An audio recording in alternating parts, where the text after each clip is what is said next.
Would you dare to visit Egypt on your own and not just going to Sharm el-Sheikh beaches?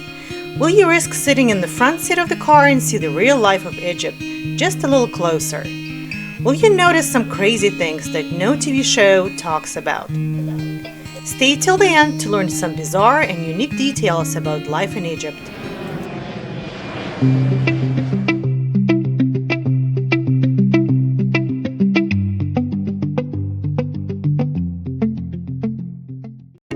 The truth is, many of you will probably never want to book a trip on your own or visit Egypt without a tourist agency. Egypt is full of great history, sites, sightseeing, and amazing places to visit. But on the other hand, many people will not consider this country the safest to visit on their own. Even for myself, being a woman in the Muslim country, I did not want to take a risk, so I booked a lot of excursions and different tours through Viator and TripAdvisor. The very first fascinating stories about Egypt I heard from my father, who used to work in Egypt many years ago.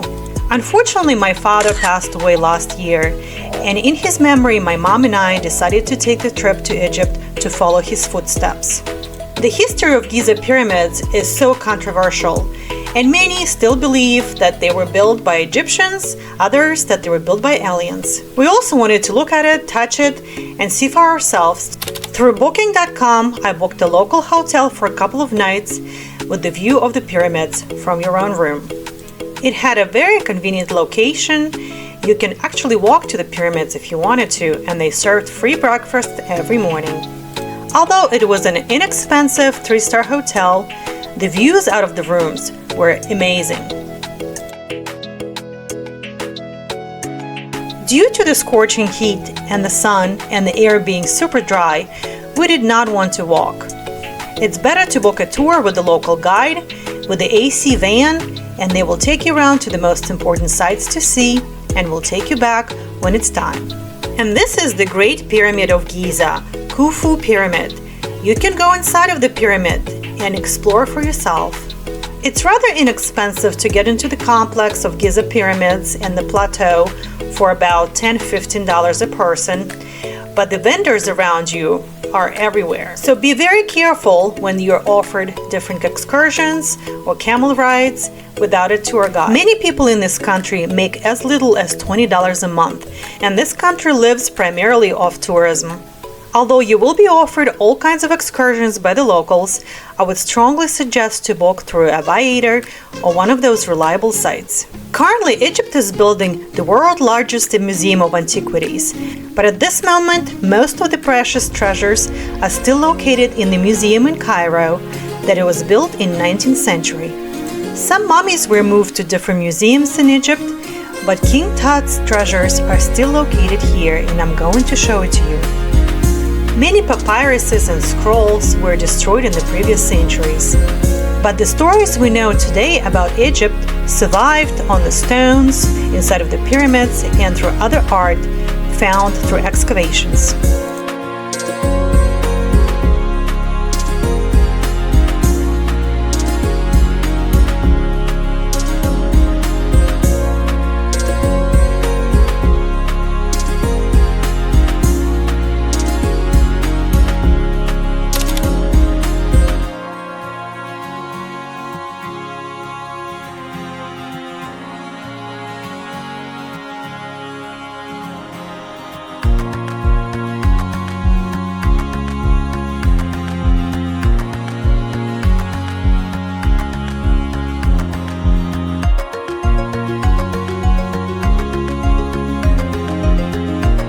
Treasures of Tutankhamun are still here, and you can see it for yourself.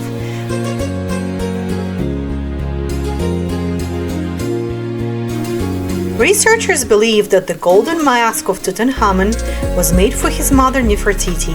The golden mask weighs 22 pounds and values over $500,000. Young Pharaoh ascended to his throne around the age of 9 and reigned until his death around the age of 19.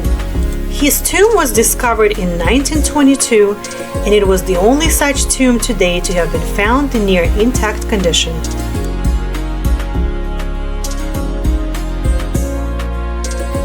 Thank you for watching this video. Every couple of months I will be making stories about my travels and share these experiences with you. So please don't forget to like and subscribe to my channel so you don't miss the new episodes of Happy Lady One-on-One.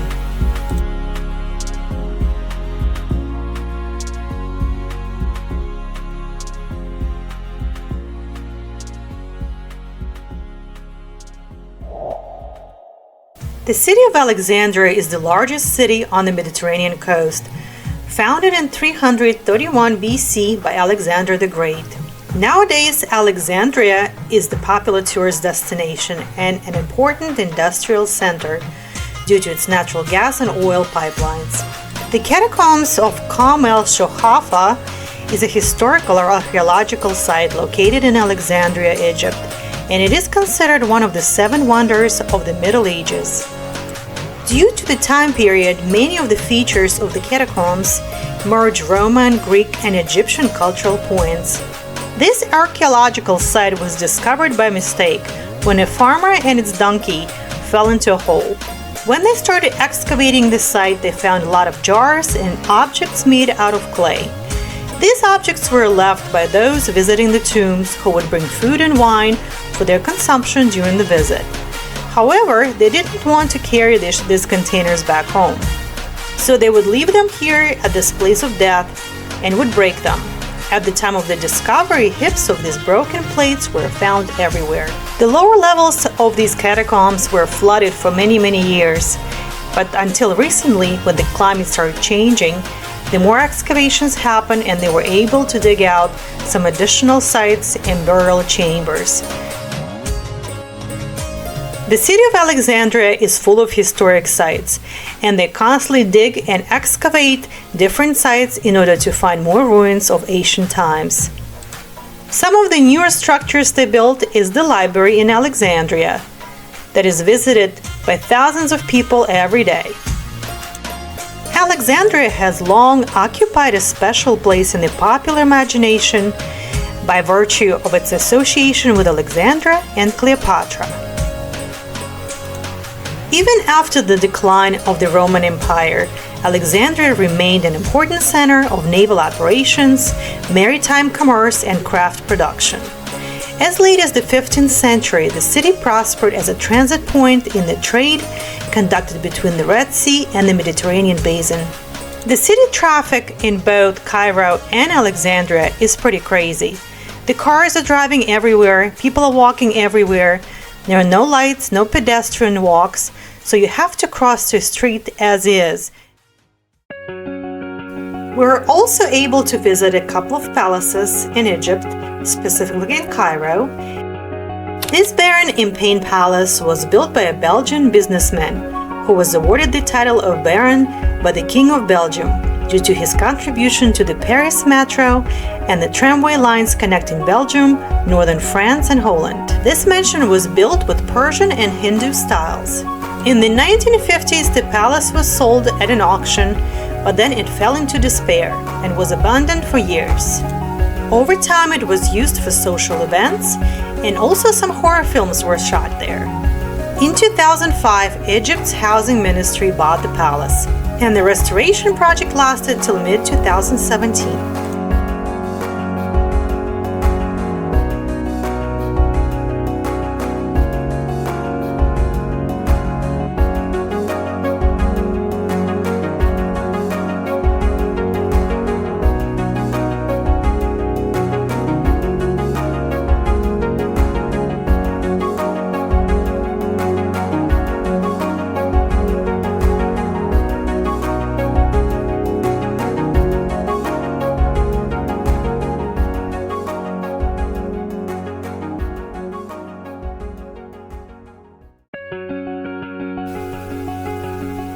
Cairo's Citadel is located in a northern enclosure just northeast of the Harem Palace.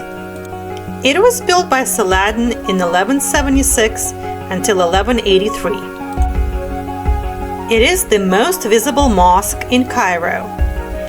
The Great Mosque of Muhammad Ali Pasha, or Alabaster Mosque, is a mosque situated in the side of the Citadel of Cairo in Egypt and was commissioned by Muhammad Ali Pasha between 1830 and 1848. This mosque, along with the Citadel, is one of the landmarks and tourist attractions of Cairo and is one of the first features to be seen when approaching the city any direction.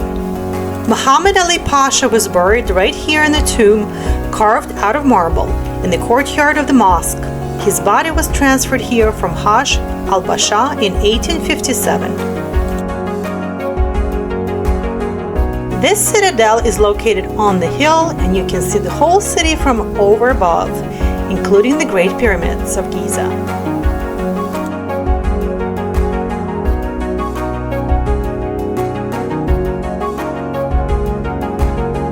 They spared no expense when building the domes. They're covered with silver and you can see them from far from every direction.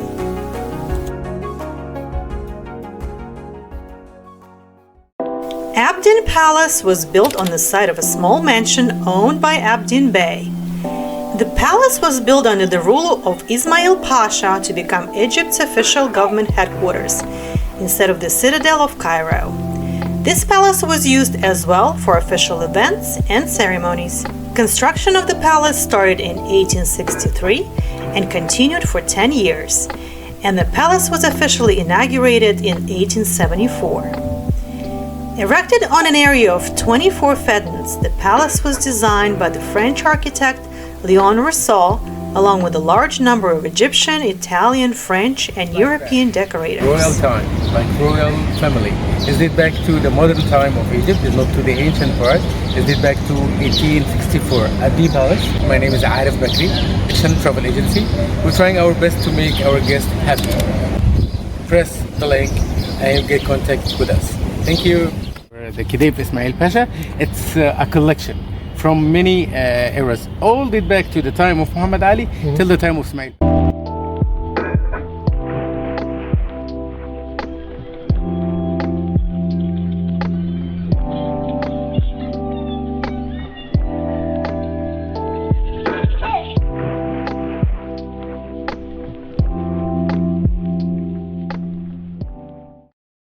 All the models and decorated with gold, silver, different types of materials around you here, and it's like royal trip for Mrs. Veronica. We are like travel agency, like boutique travel agency. We are a good service. We are doing different kinds of tours in Egypt, in all of Egypt. We're covering all of Egypt, from the north to the south part of Egypt. By the way, 113 pyramids in Egypt, but the most famous one, Giza one. But there are like another pyramid, we call it Saqqara, one of the best location. I'm sure you will love it when you're coming to Egypt. We have like today tour. We have the palaces trip. It's like offering you different types of palaces since the 18th century and the 19th century. From the beginning of the 19th century, reflection travel agency. It's reflecting your background about all of the ancient Egyptian history, tell the modern history. It was my pleasure. I will be your guide when you come into Egypt, the palace, how the uniforms and the soldiers, how they was at the beginning of the 80s, like over the 200 years ago. This is the only way for soldiers and the knights, horses and uniforms.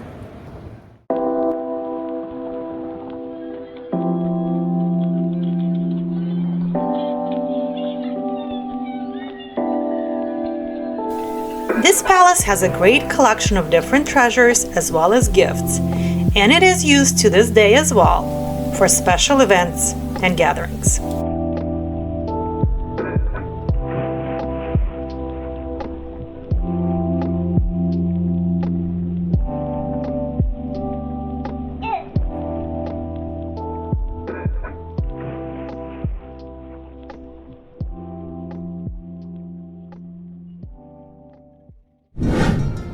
Manial Palace used to be a residence of the 19th and 20th century Egyptian royal prince.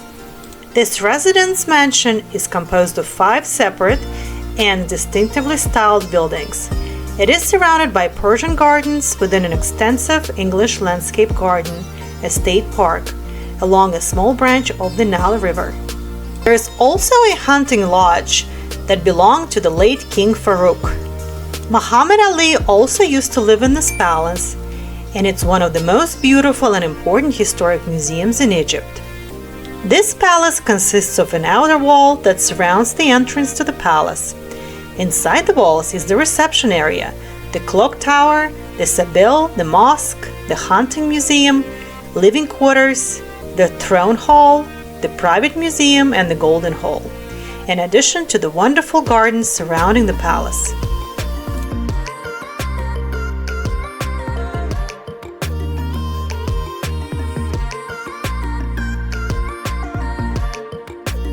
It is designed in a style that blends European, Art Nouveau, and Rococo with many traditional styles of Islamic architecture, including Ottoman, Moorish, and Persian cultures.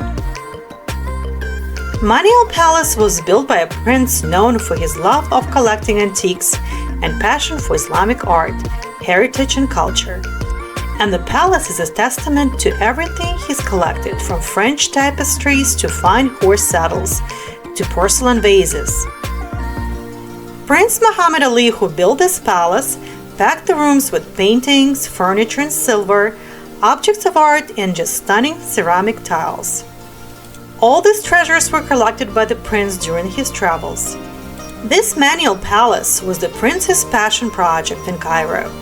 The prince drew and designed all the architectural and decorative elements at the palace, and he personally supervised all the construction work.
For shopping in Cairo, you can go to Khan el-Khalili Bazaar.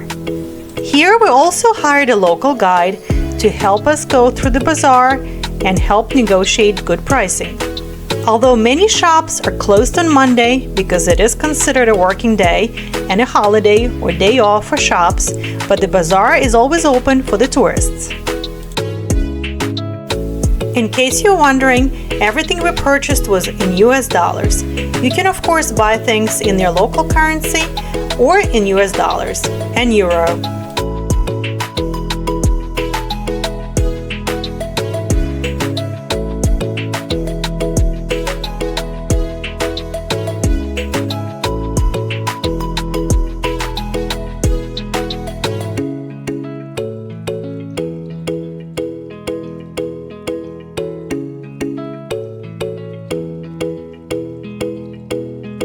For dinner, we decided to purchase a dinner cruise on the Nile Maxim boat. It's one of the best boats in Cairo. And again, you can make reservations for dinner, the tour guide, and the van to take you to the boat and dinner through Viator website or Booking.com.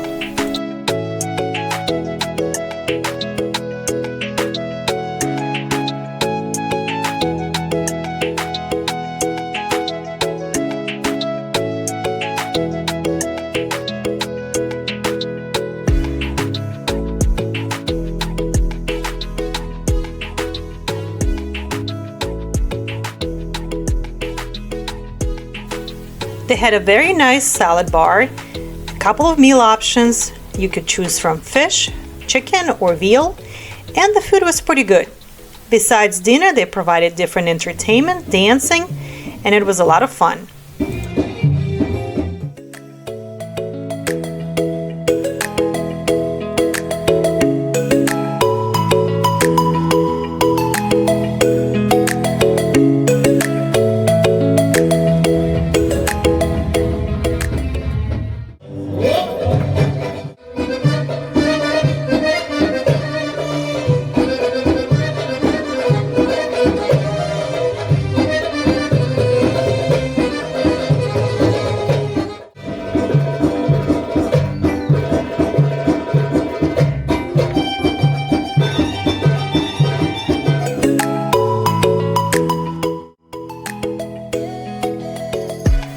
Our boat adventure was a lot of fun and we truly enjoyed the food and entertainment. Now I'm going to tell you some bizarre and weird things that we saw in Egypt. What you see in front of you is the cemetery, but people still live there. So the people are buried, but the most poor come from all over the country and live in the cemetery for free. While they're taking care of the grave for the owners of this burial site, they're allowed to live there and clean up. These people are so poor that they don't have money to pay rent, so they live at the cemetery in order to survive. The other thing that I thought was very bizarre is how this woman was talking on the phone. Being in a Muslim country, this country does not have toilet paper in the regular bathrooms, and instead, they're using these sprays to the right in order to clean themselves. You know that I like to talk about these things in my videos in order to prepare you for trips like this. So don't forget to bring toilet paper to Egypt when you come. Now I would like to show you a couple of things, especially how bizarre it is on the roads and how they're driving. Look at the van in front of us. It is their mini taxi. Small minivans like this don't have AC and they are full of people. Also, pay attention on how there are no markings on the road, so a lot of cars just drive any way they like, or there are multiple lanes in one lane. There are also very few working lights, so the pedestrians really don't have a place to cross the street, so they just start walking. If you booked a trip with a tourist agency and you're on the bus, you probably would not even notice streets like that while driving to your tourist destination. These are the streets of Old Town Alexandria. The temperatures can be brutally hot in the summertime, but as you see, there are no air conditioning in the windows, and some places don't even have refrigeration. These cramped and packed streets are full of people, taxis, and cars, and they're going every direction. Look at this red car that is pulling out, and now it decides to go back in. It's really hard to imagine how people survive in these conditions. If you found this video useful, please like it and subscribe to my channel so you don't miss the new stories.